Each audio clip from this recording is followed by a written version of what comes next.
para aprender de tu palabra. Te pido que uses mi vida, Señor, para que a través de la exposición de tu palabra podamos comprender las verdades fundamentales que hemos recibido a través de las Sagradas Escrituras.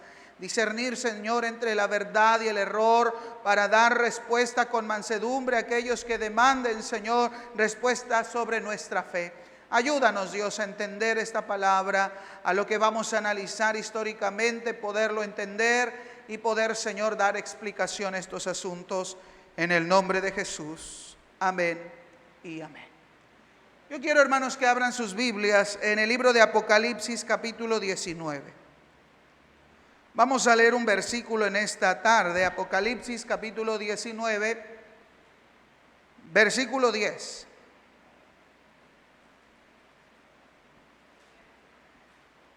Amén. ¿Ya lo tienen, hermanos? Dice la palabra del Señor: yo me postré a sus pies para adorarle, y él me dijo: mira, no lo hagas, yo soy consiervo tuyo y de tus hermanos que retienen el testimonio de Jesús. Adora a Dios, porque el testimonio de Jesús es el espíritu de la profecía. Una vez más esta última parte: porque el testimonio de Jesús es el espíritu de la profecía. Tome su lugar, hermanos, en esta tarde. Hace un mes, hermanos, hablamos sobre el tema de la Iglesia Adventista del Séptimo Día. Vamos a analizar cada último martes del mes, aunque no es el último martes, pero por cuestión de agenda movimos el martes para poder dar esta enseñanza el día de hoy, hermanos. Vamos a analizar la segunda parte que nos va a ayudar a entender qué aspectos nosotros tomamos para determinar el por qué la doctrina de los adventistas del séptimo día están fuera de las Sagradas Escrituras. Yo les mencionaba que había dos perspectivas respecto a cómo determinar a este grupo evangélico. Algunos creen, la primera corriente es que son un grupo más, una denominación más del grupo evangélico. Pero a título personal se los mencioné, como algunos otros autores también enseñan, que a la doctrina de los adventistas se les ve desde la perspectiva de una secta. ¿Sí, hermanos? Porque hay algunas cuestiones teológicas en las cuales surgieron que están fuera de las Escrituras, fuera del Evangelio de Cristo, fuera del contexto de la palabra, y esas doctrinas son muy peligrosas. La primera exposición, hermanos, hablamos sobre el contexto histórico, desde por qué históricamente determinamos a los adventistas del séptimo día como una secta o un aspecto herético. Y hablamos desde, como ellos lo mencionan en su página oficial, en sus escritos, que son un movimiento que surge del movimiento millerista allá por los años 1840, específicamente en el año 1844. Y que la base del error está en la exégesis o en la interpretación que Miller dio sobre el cumplimiento de la profecía que se encuentra en Daniel capítulo 8 versículo 14 sobre cuándo sería el regreso de Cristo a la tierra. Es lo que denominamos como advenimiento, de ahí la palabra adventistas. Miller empezó a predicar por medio del estudio de Daniel capítulo 8 y Daniel capítulo 9, que cuando la profecía decía después de 2300 días, eran 2300 años desde el anunciamiento de la reedificación de la ciudad de Jerusalén. Y les voy a poner la diapositiva para que volvamos a recordar un poquito, hermanos, en el contexto histórico. Desde el decreto de Artajerjes del año 457 a.C. hasta el año 1843 se cumple lo que leemos en Daniel capítulo 8 versículo 14 y en Daniel capítulo 9 versículo 24 sobre el cumplimiento del advenimiento del Mesías, del Salvador. Entonces él hizo el cálculo que 2300 días es equitativo a 2300 años. Y poniéndolo desde esta estructura del tiempo, desde el año 457 al año 1843, era el año en el cual la profecía se tenía que cumplir. ¿Y qué iba a pasar? Cristo iba a regresar a la tierra. Así que se dieron diferentes fechas y hablamos que entre el 21 de marzo de 1843 y el 21 de marzo de 1844 Cristo iba a venir, pero la sorpresa fue que Cristo no vino. Entonces, diferentes grupos de las corrientes del milerismo empezaron a tratar y explicar por qué había fallado los cálculos y dieron otras fechas y al final coincidieron que el 22 de octubre de 1844 sería el día en el cual Cristo regresaría por su pueblo. Así que esta doctrina se diseminó en diferentes regiones, no solo de Estados Unidos, sino hasta en Europa o en Australia llegó esta doctrina del milerismo, y mucha gente vendió todas sus cosas con tal de que sabían que ese día iba a venir Cristo. Y el 22 de octubre, ¿qué pasó, hermanos? No pasó nada. A lo que los historiadores y los teólogos llaman que es el día del gran chasco o de la gran depresión, por decirlo así, porque ese día mucha gente se llevó una gran desilusión porque Cristo no vino. Y a partir de ese momento crecieron diferentes corrientes del milerismo que trataron de explicar por qué el 22 de octubre Cristo no había venido físicamente. Y de muchas corrientes y de muchas ramas que surgieron del milerismo, hubo tres principales que son las bases del adventismo. Y una de ellas fue una visión que tuvo un hombre llamado Hiram Edson. Este hombre tuvo una visión un día después del gran chasco, el día que según Cristo iba a venir 22 de octubre y no vino. Aunque él revela en un escrito muchos años después lo que él había visto, después de la desilusión, de la tristeza, del llanto, él al salir del tiempo de oración al campo, él vio cómo el cielo se abrió y vio que en el cielo Jesús estaba entrando en el santuario, en el lugar santísimo. Y así que muchos empezaron por medio de estas visiones a creer que el día 22 de octubre sí pasó algo, solo que físicamente Jesús no regresó a la tierra, sino que Él entró en el santuario celestial como el sumo sacerdote espiritual que es Jesucristo, y desde ahí empezó a hacer su obra, a lo que los adventistas creen que es el juicio de investigación que hace Cristo sobre todas las personas que han sido fieles a Dios y quienes todavía en vida se mantienen a los mandamientos del Señor. Así que por toda esta doctrina del milerismo surge una visión y una doctrina de que ese día realmente pasó algo de acuerdo a la profecía de Daniel 8:14, y fue que espiritualmente Cristo sí vino, pero porque entró al santuario espiritual. Y desde ahí vemos un error teológico, porque Cristo dijo que ni los ángeles, nadie sabe la fecha de su venida, y es muy peligroso establecer fechas para determinar el regreso de Cristo. Desde ahí, un error desde los inicios de la doctrina adventista, que ellos mismos refieren ser un grupo que salió de la doctrina millerista, de Miller, que puso estas fechas, aunque ellos dirán, no, es que Miller nunca puso una fecha, pero el hecho de que en 1844 iba a suceder y que realmente dieron la fecha del 22 de octubre, eso viola un principio bíblico de que nadie puede saber ni la fecha, ni la hora, ni el día de cuando Cristo venga. Solo que ellos quisieron explicar que sí vino, pero es porque Él entró en el santuario celestial. Y otra corriente que salió después del gran chasco, que también alimenta la doctrina adventista, fue el aspecto de la demora. ¿Por qué Jesús no vino entre el periodo de 1843 y 1844? Y unas personas empezaron teológicamente a responder porque muchos cristianos no estaban guardando el séptimo día. Estaban violando la ley que Dios dio a Moisés, pues su ley era su pacto, su estatuto perpetuo, y por lo tanto el violarlo hizo que Cristo no viniera. Entonces aquí ya vemos dos fuentes, dos raíces que alimentan el adventismo.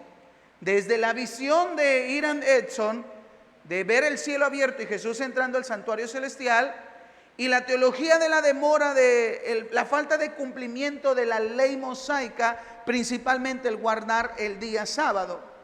Y un tercer elemento que surge del movimiento milerista es las visiones, la doctrina, la profecía, las enseñanzas de uno de los personajes y líderes de la organización de los adventistas del séptimo día, que fue la profeta Elena G. de White. Es su nombre ya como casada.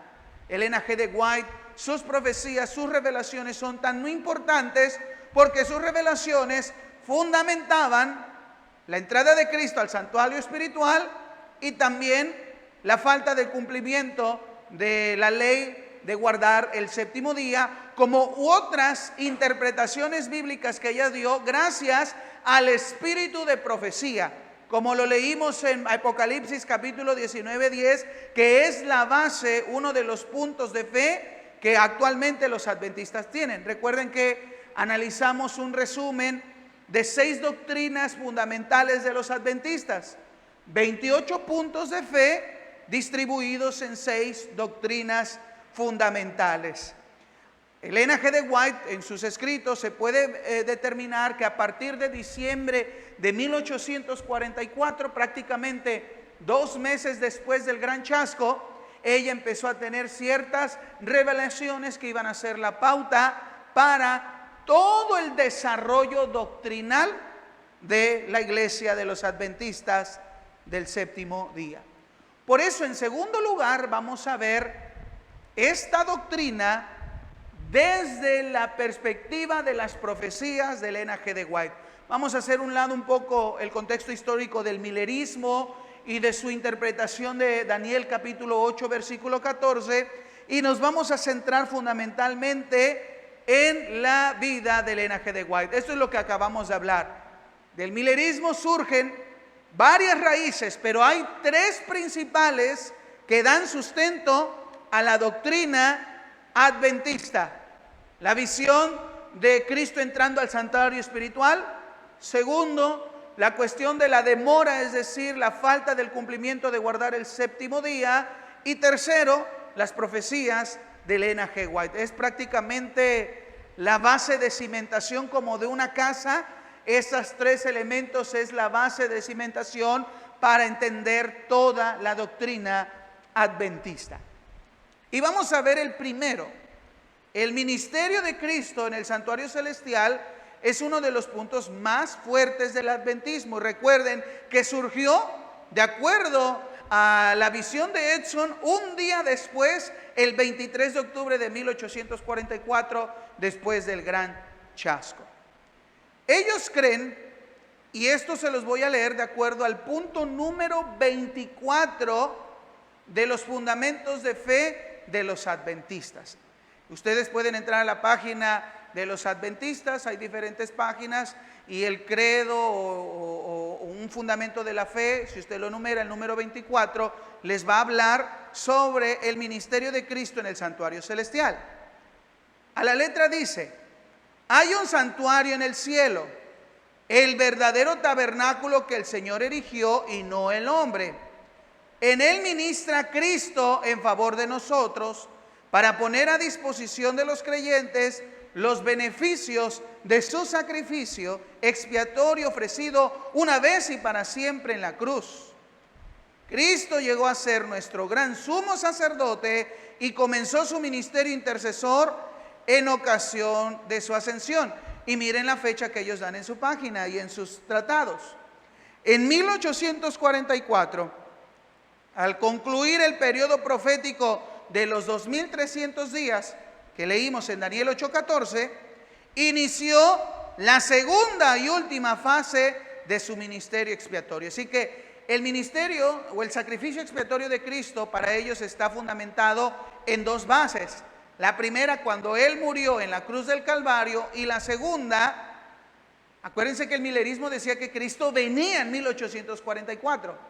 Pero como no sucedió, entonces la doctrina se modificó a que en ese año lo que pasó fue que Cristo entró en el santuario celestial para concluir esta segunda parte de su sacrificio expiatorio a través de la obra investigadora de Cristo, pasando del lugar santo al lugar santísimo.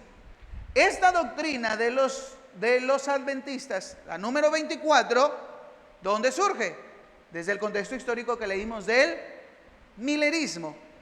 Y esta doctrina, Elena G. de White la respaldaba con sus escritos, con sus visiones, con las explicaciones que ella daba, en un momento en que había muchas ramas del milerismo y las personas que abrazaban la fe del advenimiento, es decir, del segundo regreso del Señor, querían explicaciones.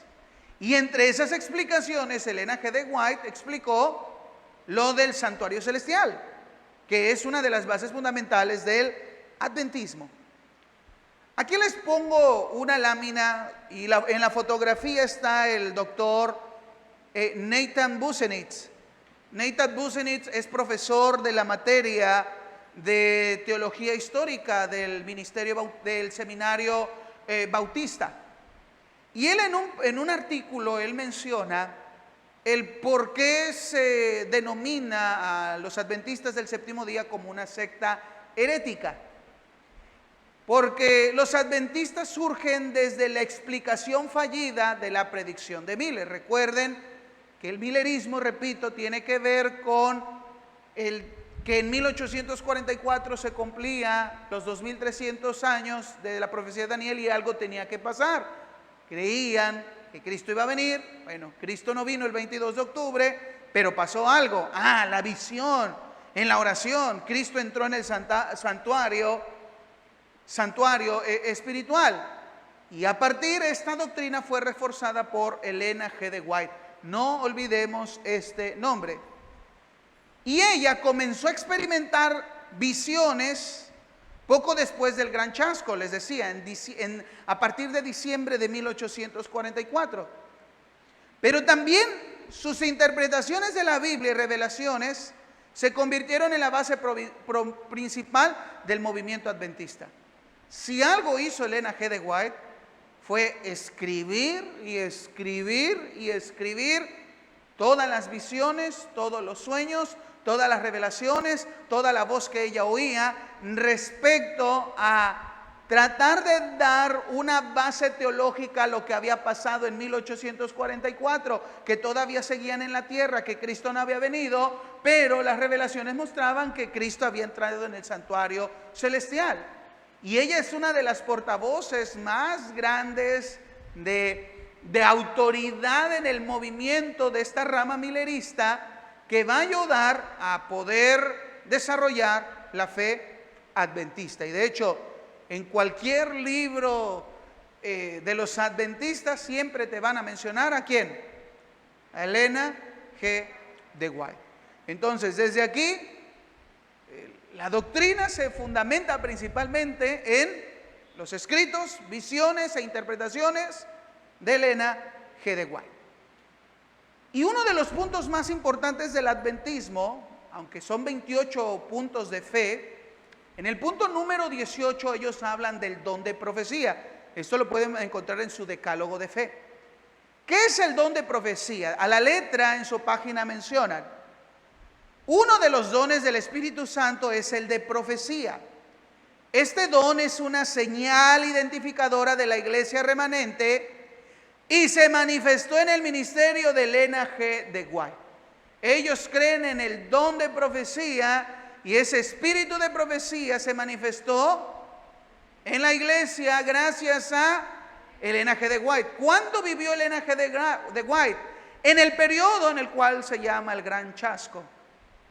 Esa época ella tiene un papel muy importante en el desarrollo de la doctrina adventista.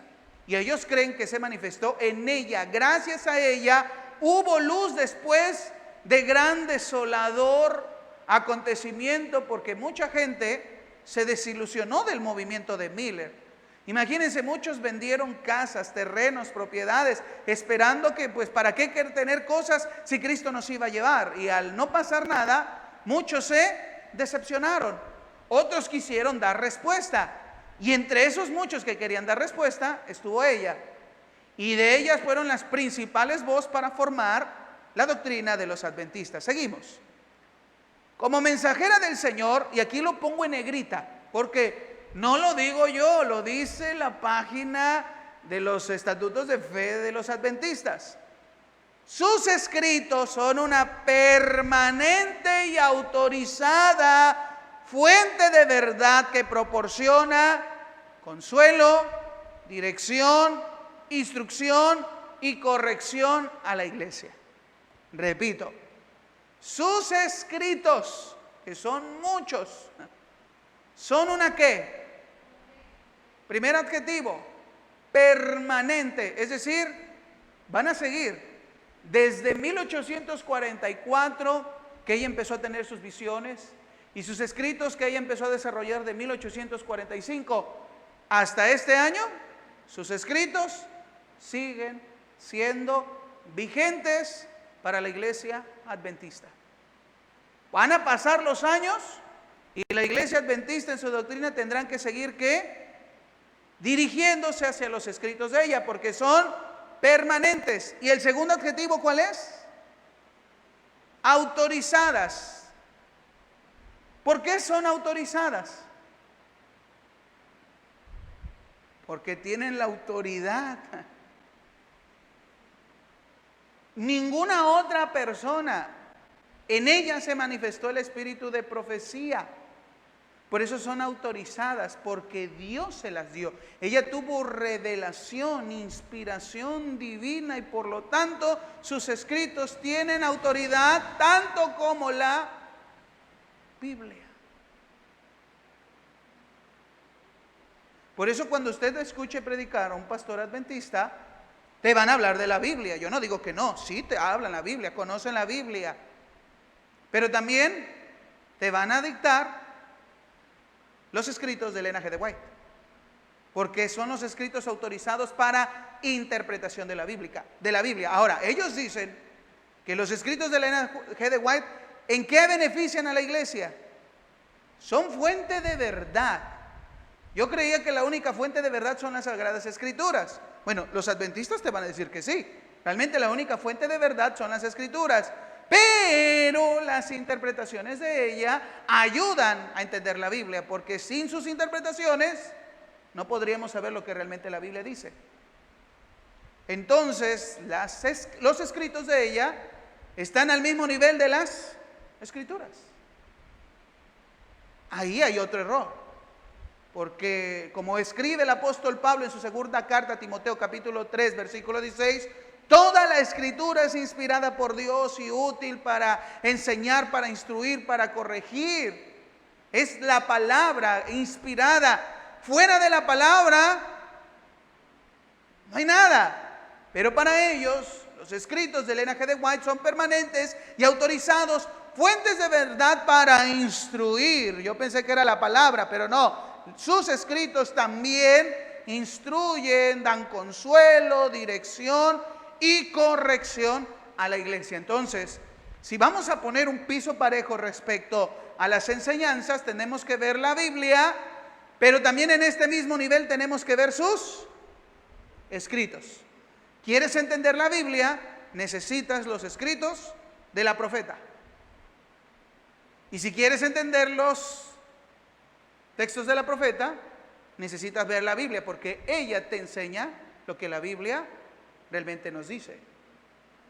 Entonces es ahí lo peligroso, porque vamos a ver, no muchos hermanos, porque realmente son miles de escritos de ella, que de verdad no da tiempo, y estaba así en la computadora tantas cosas que se pueden ver, pero solo traigo unos pequeños ejemplos de sus escritos que nos vamos a dar cuenta, hermanos, que hay grandes errores. Pero como es la voz autorizada, porque en ella estaba el espíritu de profecía, es decir, Jesucristo hablando por medio de ella, y ella en sus escritos, en dones espirituales, en testimonios personales, ella revela que un ángel siempre le decía y le revelaba. Pero cuán peligroso cuando Cristo mismo dijo, tengan cuidado, que si un ángel viene y les presenta otro evangelio, aunque ellos dicen, es que no es otro evangelio, es la luz para entender el evangelio, pero no, nadie podía dar una fecha del regreso de Cristo, nadie. y ellos surgen a través de ello. Así que el mayor peso da a sus enseñanzas. Menciona, ellos también establecen con claridad que la Biblia es la norma por la cual debe ser probada toda enseñanza y toda experiencia. Y vamos a ver algunos aspectos de su biografía. No lo vamos a ver todo para no alargarnos, pero los principios de vida de Elena G. de White. Ella misma expresa que a la edad de 9 años ella tuvo un problema. Un compañero de escuela vino y le arrojó una piedra y la golpeó en la cabeza. Y a partir de ese golpe quedaron tanto marcas como traumas en ella. Y en sus primeros escritos ella mencionaba que batallaba con principales problemas de tristeza, de depresión a causa de ese golpe que sufrió a los 9 años de edad. Pero este problema que ella reveló, que a veces hasta sentía temores, escalofríos, temblaba, pues muchas personas en la época de 1845, 1850, hasta los años 1900, creían que sus visiones eran cuestiones de que de niña recibió un golpe en la cabeza, que estaba mal. Pero los adventistas defienden, dicen, no, ella tenía las visiones no porque estaba mal, sino porque en ella estaba el espíritu de profecía. No quiero decir con eso que porque le dieron una pedrada ya sus profecías estaban mal. Pero muchas personas aluden que esas manifestaciones estáticas que de repente podían estar en las convenciones o en los encuentros, y ella se paraba y estaba en un momento de éxtasis y hablaba lo que el ángel o lo que ella veía, pues ya hablaba de que había en cierto grado ciertas manifestaciones de éxtasis que ella tenía, y por eso muchos la catalogaban como una verdadera profeta. Pero algunos creen que por ese golpe en su infancia provocó ciertos males en su mente, no estaba cabalmente en sus 100 sentidos, y pues la mayoría de las visiones tienen que ver con su cuestión mental. Uno de ellos es Moleuros Couperus, que menciona este problema de ella, porque ella en sus escritos lo manifestó. A la edad de 9 años fui golpeada en la cabeza con una piedra. Ahora, en su crecimiento, después de que salieron de la ciudad natal donde ellos vivían y se fueron a una ciudad, ella y su familia, cuando ella tenía aproximadamente 14, 15 años de edad, se congregaban en una iglesia metodista. Pero para esta época de 1843, Guillermo Miller ya estaba predicando en diferentes lugares sobre el cumplimiento de la venida de Cristo en 1843 o 1844. Cuestión que a ella le llamó, y en sus escritos ella dice que le llamó de pasión y por amor de Jesús el saber que Cristo ya venía, y que lo que Miller predicaba cautivaba su mente y su corazón. ¿Por qué? Porque se había dejado de predicar sobre el regreso de Cristo, y que toda la gente hablara de eso para ella la cautivó. De hecho, a la edad de los 16 años ella se bautizó, ella estaba entregada por completa a Dios. Se congregaba en su iglesia metodista, pero la iglesia metodista en esos tiempos ya habían expulsado a Miller porque su doctrina era herética. ¿Y por qué la decían herética? Porque nadie podía establecer una fecha para el retorno de Cristo. Pero ella, su familia, sus padres, su hermana, iban a las exposiciones de Miller, y entonces ella empezó a nutrirse teológicamente con las enseñanzas de Miller, hasta que la iglesia metodista donde ella existía, también a ella y a su familia los expulsaron por ser seguidores de la doctrina de Miller. Pero pues eso ella no la limitó para seguir en la búsqueda del Señor y de la palabra. Seguía buscando, alimentándose de acuerdo a los escritos que Miller y otros tratadistas escribían respecto al advenimiento. Pero después del gran chasco del 22 de octubre de 1844, a la edad de 17 años, ella empieza a tener unas visiones que ella le ayuda a entender el por qué no sucedió nada el 22 de octubre y pensar qué fue lo que sucedió realmente en esa fecha. Y estas 3 visiones de ella, que se dieron en los primeros 7 meses del gran chasco, son una base de la doctrina adventista. La primera visión tiene que ver con la Nueva Jerusalén. Ella ve en diciembre de 1844 que se abría el cielo y veía un camino, y ese camino llevaba a la Nueva Jerusalén, para la Nueva Jerusalén celestial, pero que en el camino iba a haber muchas dificultades. Pero donde todos iban caminando, detrás de ellos había una gran luz. Solo que algunas personas se salían del camino y caían en un abismo, y a otros la luz los ayudaba y los empujaba para caminar y que fueran directos hacia esa Nueva Jerusalén. En otras palabras, esta visión, ¿qué quiere decir? Bueno, ella estaba alentando a aquellas personas que sentían una gran desilusión porque el 22 de octubre no había pasado nada, a saber que realmente algo había pasado y que Cristo estaba iluminando, dando luz para avanzar hacia el cielo, hacia la Nueva Jerusalén, hacia la meta, hacia la obra que Cristo estaba haciendo, porque Él había entrado, aunque ella todavía en 1844, en diciembre, ella no había tomado, por decirlo así, la declaración del santuario espiritual, pero sí ya se estaba dirigiendo todo hacia el conocimiento de que los que estaban despreciando el análisis de Miller, que el 22 de octubre pasó algo, se estaban saliendo ¿de qué? De las filas del millerismo. Y ella quería alentar a los que todavía esperaban el regreso de Cristo a mantenerse, porque una luz los iba a guiar. ¿Y quién creen que sería esa luz? Ella en su visión dice que es Jesús. Pero esa luz sería el don de profecía que habría en ella para poder dirigir a todos esos grupos de personas que estaban sin doctrina. Esa es la primera visión. Pero en febrero de 1855 tiene una segunda visión, la visión del novio, y después tiene una tercera visión que es la visión de la nueva tierra. Aquí quiero leerles este comentario. White mostró una transición celestial con Cristo viniendo al Padre como el novio y gran sumo sacerdote, y dio una vista de la tierra nueva, considerados como una unidad, el Padre y el Hijo. Estas visiones dieron un significado continuo a la experiencia de octubre de 1844 y apoyaron a desarrollar la justificación del santuario. Es decir, sus primeras tres visiones ya estaban dando el piso firme para la doctrina de que el 22 de octubre Cristo entró al santuario celestial por medio de estas tres visiones. No son coincidencia, tienen sentido las tres visiones, porque está acaparando a las personas que se quedaron, por decirlo así, permítanme esta palabra, huérfanas ante el fenómeno de que no pasó nada el 22 de octubre, pero la gente quería saber, quería entender, quería seguir en esa experiencia de que Cristo iba a venir por segunda vez, el advenimiento, y ahí tiene esa base.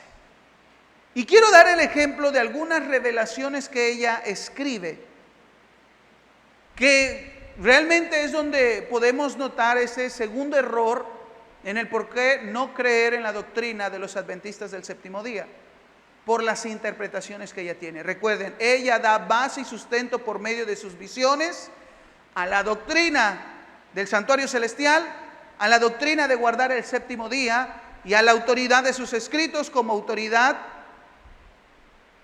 permanente, sus escritos. Primero, interpretaciones bíblicas. Ella escribe en Testimonios para la Iglesia, volumen 5, página 644. Quiero que preste mucha atención. La autoridad de sus palabras. Algunos que quieren fortalecer su propia posición presentarán declaraciones de los testimonios en las cuales ven apoyadas sus opiniones y les darán el sentido más enérgico que puedan. Pero aquello que pone en duda su conducta o que no coincide con sus opiniones, lo declaran opinión de la hermana White, niegan su origen celestial y lo colocan al nivel de su propio juicio. En otras palabras, ella escribía defendiéndose de muchas personas que ya se estaban saliendo de acuerdo a su primera visión del camino y estaban cayendo en la oscuridad. Muchas personas estaban poniendo en tela de juicio las visiones y las declaraciones de Elena G. de White. Entonces ella, para alentar a los que todavía abrazaban la doctrina adventista, dice: ¿Cómo es posible que haya personas que cuando yo revelo algo de parte de Dios, no lo toman? Porque hablo para manifestar sus errores, su mala conducta, su mala ética. Ahí sí dicen, esas declaraciones son de white, o sea, de la humana, de la mujer. Pero en otras, en las que sí les convienen, dicen, ay sí, es el Señor hablando. Entonces, ella quiere defender su postura mencionando que hay gente que está negando el origen celestial de sus palabras. Entonces, esta palabra da a entender que todo lo que ella revelaba era ¿qué? Divino. Todo lo que ella habló, enseñó e instruyó era de carácter divino. Aunque ellos, los adventistas, dirán, sí, porque ella estaba interpretando las escrituras. Pero recuerden que sus escritos tienen el mismo nivel. Entonces, sus palabras son de origen ¿qué? Divino. Su inspiración era divina. Pero para 1840 y tantos, 50 o 60 que ella escribe esto, el canon bíblico ya estaba cerrado. Es la Biblia, la palabra inspirada, es la de origen divino. Nada más. No sus interpretaciones. Pero ella, la base organizacional es una lealtad fehaciente al líder, en este caso a ella, a sus declaraciones. Y todo aquel que dijera que lo que ella decía no era de Dios, estaban mal. Por lo tanto, los que querían estar bien tenían que decir que todo lo que ella decía era de Dios, de parte de Dios. Y no es cierto. Vamos a ver que no todo lo que dijo ella era de parte del Señor. Pero desde ella misma en sus escritos le da a sus revelaciones la autoridad celestial. Un ejemplo, cuando ella habla una revelación sobre la antigua Jerusalén, en su libro de Early Greetings, en la página 76. Luego se me señaló a algunos que están en el gran error de creer que es su deber ir a la antigua Jerusalén. Después ella menciona, también vi que la vieja Jerusalén nunca sería edificada. Ella, de parte de un ángel, recibió la visión de que muchas personas no estaban abrazando la doctrina que ellos estaban enseñando del santuario celestial, de la Jerusalén celestial, y muchas personas doctrinalmente estaban interesados en Jerusalén, pero la Jerusalén física. Pero para esa época, 1870, 1900, no existía el Estado israelí. Y Jerusalén estaba ocupada al 100% por los musulmanes, por los palestinos. Y ella profetizó que la antigua ciudad de Jerusalén nunca sería ¿qué? Edificada. ¿Pero qué creen? En 1948 se estableció el Estado israelí. Y la antigua ciudad de Jerusalén está ahí. Entonces su profecía no se cumplió. Y bíblicamente, ¿qué pasa con quienes dicen dar una profecía de parte del cielo y no se cumple? Es falso profeta. Es un falso profeta. Probad a los espíritus, dice la Escritura. Si un profeta habla en el Señor y no se cumple, no es profeta del Señor. Entonces ella da la profecía de que Israel, Jerusalén, nunca va a ser reedificada, la antigua Jerusalén. Pero desde 1948 vemos desde la creación del Estado israelí, aunque la capital desde ese entonces es Tel Aviv, pero Jerusalén sigue siendo territorio de palestinos, pero también de judíos. Entonces la ciudad sigue. Hay una falsa profecía. Otro ejemplo. Interpretaciones bíblicas. En sus escritos de dones espirituales, el volumen 3, página 48, ella dice: Dios condesciende en enviar un ángel a Caín para conversar con él. Vamos a las escrituras, vamos a abrir nuestras Biblias en el libro de Génesis. En sus libros o en sus escritos sobre dones espirituales, ella está haciendo comentarios sobre cada uno de los capítulos o temas de las escrituras. Y cuando ella habla en el capítulo 4 lo que pasó con Caín y Abel y la explicación que ella tuvo, porque sus escritos nos revelan y nos dan luz para entender la palabra. Quiero que leamos Génesis capítulo 4. Dice la palabra: conoció Adán a su mujer Eva, la cual concibió y dio luz a Caín y dijo: por voluntad de Jehová he adquirido varón. Después dio a luz a su hermano Abel, y Abel fue pastor de ovejas, y Caín fue labrador de la tierra. Y aconteció andando el tiempo que Caín trajo del fruto de la tierra una ofrenda a Jehová, y Abel trajo también de los primogénitos de sus ovejas, de lo más gordo de ellas. Y miró Jehová con agrado a Abel y a su ofrenda, pero no miró con agrado a Caín y a la ofrenda suya, y se ensañó Caín en gran manera y decayó su semblante. Versículo 6. Entonces Jehová dijo a Caín: ¿por qué te has ensañado y por qué ha decaído tu semblante? Si bien hicieres, no serás enaltecido, y si no hicieres bien, el pecado está a la puerta. Con todo esto, a ti será su deseo, y tú te enseñorearás de él. En el versículo 6 leemos en la Biblia que el que habló con Caín, ¿quién fue? ¿Quién fue? Jehová, Dios mismo. Pero en sus escritos, en una revelación para poder entender la Biblia, ella dice que Jehová envió un ángel para hablar con Caín. Entonces, ¿a quién le creemos? La Biblia dice que Jehová habló directamente con Caín. Ella en su interpretación dice que Dios envió un ángel para hablar con Caín. Le está agregando al texto bíblico.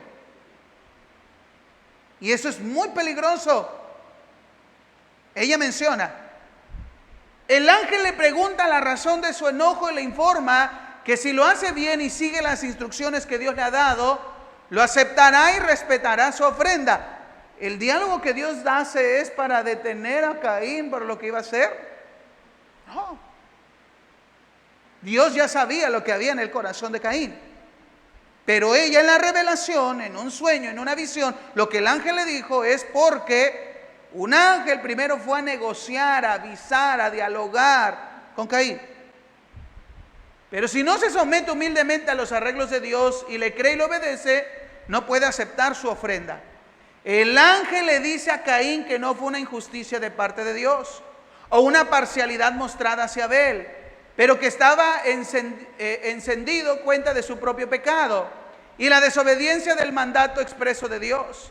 ¿Por qué no podía respetar su ofrenda? Y si lo hacía bien, sería aceptado por Dios y su hermano debería escucharlo y él debería tomar la iniciativa porque él era el mayor.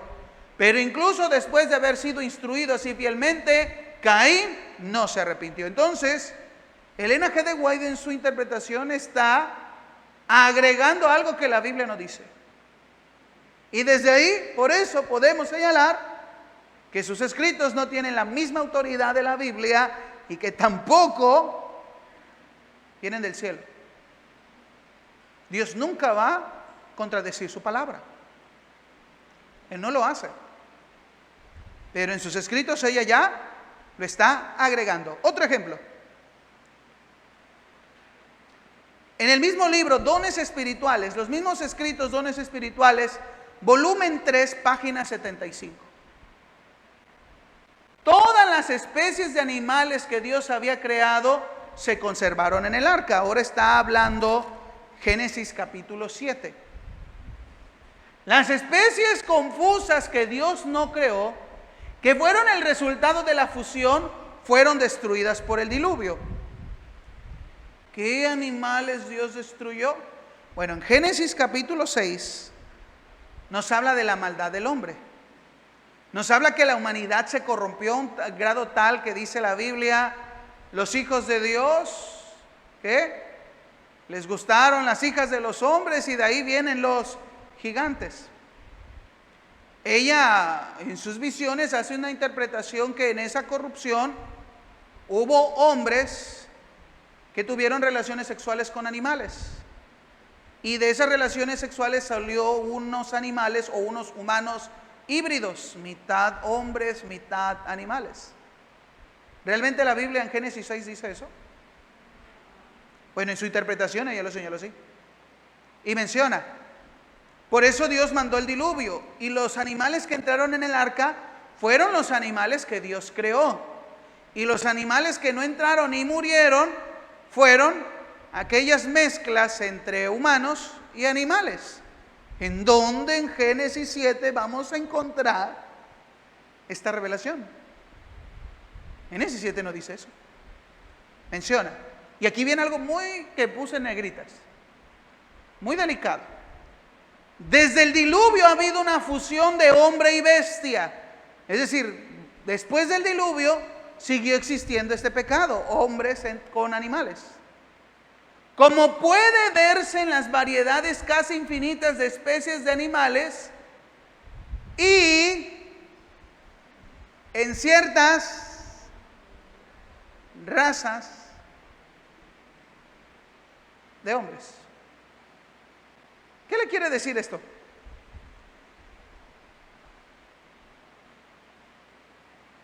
Razas de hombres.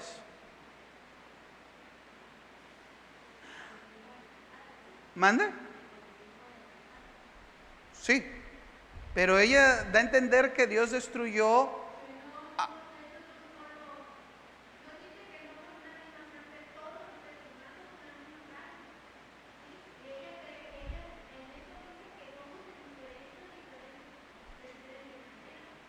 entonces, solo Dios creó una sola raza. Por eso Dios tuvo que destruir otros animales que Dios no había creado, porque fue la mezcla entre hombres y animales. Solamente hay una raza, pero que actualmente ella dice hay diferentes tipos de razas de hombres. ¿Usted sabe que hay diferentes razas de hombres? No las hay. Pero ella creía que Dios solamente había creado blanquitos.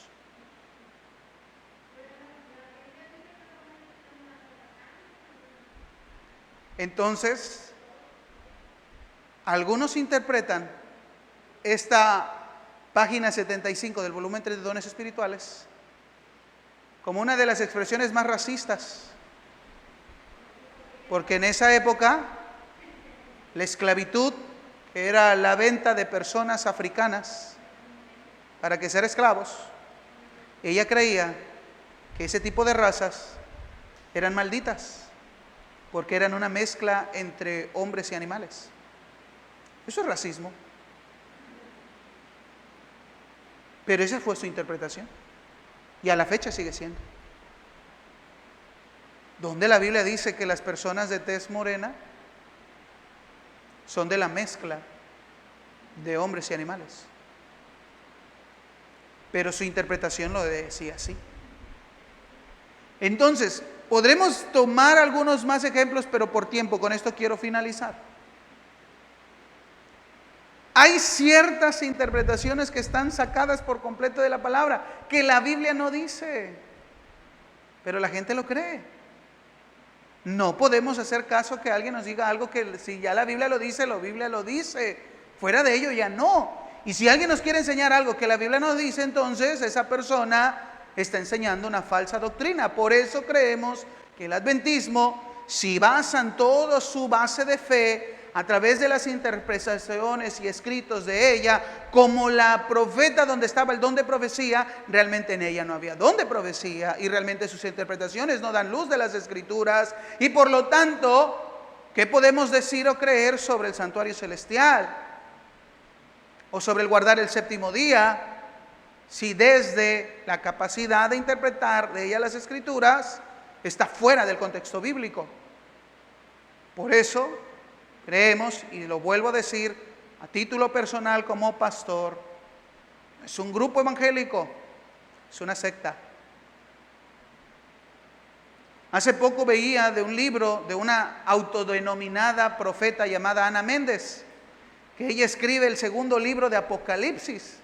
Ella recibió la revelación de Dios para completar la visión que recibió Juan, en donde la Biblia nos dice que tenemos que seguir esperando más revelaciones. La Biblia está completa, es toda la escritura, ya está lo que Dios nos quiere decir, aquí está. No hay ni que agregarle ni que quitarle. El problema de estas sectas, de esos falsos maestros, es que quitan y agregan. Y eso es lo peligroso. Eso es lo peligroso.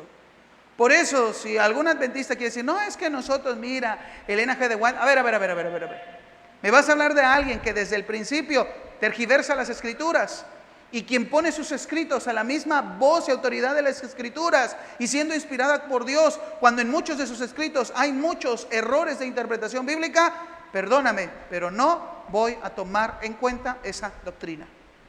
Eso es lo que tenemos que hacer. Recuerden que en la primera enseñanza vimos el primer contexto. No, es que yo te quiero enseñar desde la perspectiva de la doctrina de los adventistas. A ver. Me vas a hablar de una doctrina que sus inicios violaron la ley de Dios al tratar de dar una fecha del regreso de Cristo, cuando bíblicamente eso no se puede hacer. No lo acepto. Segunda razón. ¿Me quieres enseñar o me quieres convencer una doctrina desde que sus inicios una persona tergiversó las Escrituras y pone su palabra y su autoridad como una autoridad divina? No lo puedo aceptar. Dos razones que hemos aprendido en estos 2 martes para poder entender por qué tener mucho cuidado con alguna enseñanza que practican y enseñan los adventistas del séptimo día. ¿Alguna pregunta, hermanos, en esta noche? ¿O algún comentario?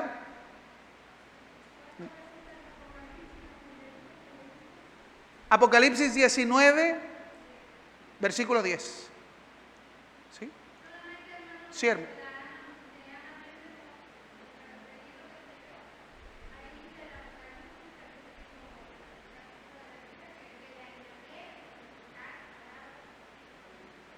Así, a esta profecía. Pero hay personas, aunque ella no es adventista, pero Ana Méndez podemos catalogarla desde el movimiento neopentecostal, las revelaciones que hoy muchas personas, y tengo una nueva revelación de parte del Señor, ya ahora, como si la Biblia le faltara. El que escucha la voz de los billetes, eso hay que tener mucho cuidado. Toda enseñanza y toda doctrina está fundamentada en la palabra del Señor. Y si algo contradice a la palabra del Señor, entonces no es una verdadera enseñanza. Me gustaría que pueda estar de pie, hermano, en esta noche y dar gracias a Dios porque pudo aprender. Lo vimos de muy rápido, pero esta es otra razón que nos puede ayudar a cómo defendernos ante una falsa doctrina o enseñanza. Oremos al Señor en esta noche. Señor, agradecemos en tu gran bondad por la oportunidad, Señor, que nos has dado de aprender de tu palabra. Cada uno de mis hermanos y hermanas que están aquí presentes, Señor, gracias porque podemos atender a la voz de tu llamado y aprender de tu palabra. Siempre han sido tiempos peligrosos, Señor. Como seres humanos queremos saber más, queremos conocer, defender nuestras posturas, Señor. Pero si no lo hacemos bajo la guianza y la dirección de tu Espíritu, podemos cometer errores, Señor. Ayúdanos, Señor, a mantener nuestra mente y nuestro corazón en las palabras, en la sana doctrina, en lo que se nos ha escrito de parte de ti, Señor, y lo tenemos aquí en la Santa Biblia. En la palabra no hay error, no hay equivocación, Señor, toda es verdadera. Y por lo tanto debemos de atender a toda la Escritura. No se necesita ni añadir ni quitar. Toda la Escritura es inspirada y es útil. Ayúdanos a aprenderlo, ayúdanos a compartirlo y ayúdanos a vivirlo, Señor. Y si tenemos amigos, familiares, personas que practican esta doctrina de los adventistas, poderles dar estas razones para que ellos puedan atender, Señor, a la voz de tu palabra y venir hacia ti. Gracias, Señor, por tu pueblo que hoy estuvo presente y quienes desde casa verán esta enseñanza. Te pedimos tu guía, tu ayuda y tu fortaleza para seguir viendo estos temas en el nombre de Jesús. Amén y amén. Gloria al Señor.